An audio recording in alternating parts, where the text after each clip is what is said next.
澄清翻先啦。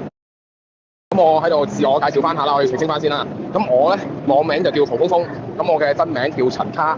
咁我唔係一個黑粉嚟嘅，我主要係提供一啲我嘅法律知識啦，一啲專業嘅意見係俾何太。我都好希望可以呢個世界多一點點嘅公道，可以幫何太爭取翻佢應有嘅450。呢件事我睇到火燒心，我好睇唔過眼啊！點解要咁樣去對何太？又改花名，又嗌佢咩鹹巴，又咩河馬嗰啲？喂，少少尊重 respect 翻一個女性得唔得啊？何太做啲咩嚟啫？佢都係想俾一個溫暖嘅家何生啫。每日翻到屋企泡一杯熱茶，同佢睇下電視，煮個飯，溫溫馨馨，夜晚攬住一齊瞓，得閒一齊翻大陸開下播。其實冇乜嘢啊，呢個好簡單好低嘅要求啫。76歲老人家，唔好同我講冇病冇痛。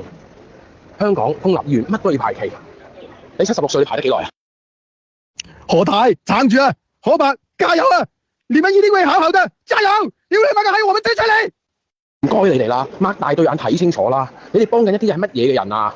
何生何太呢啲先至真正嘅 positive。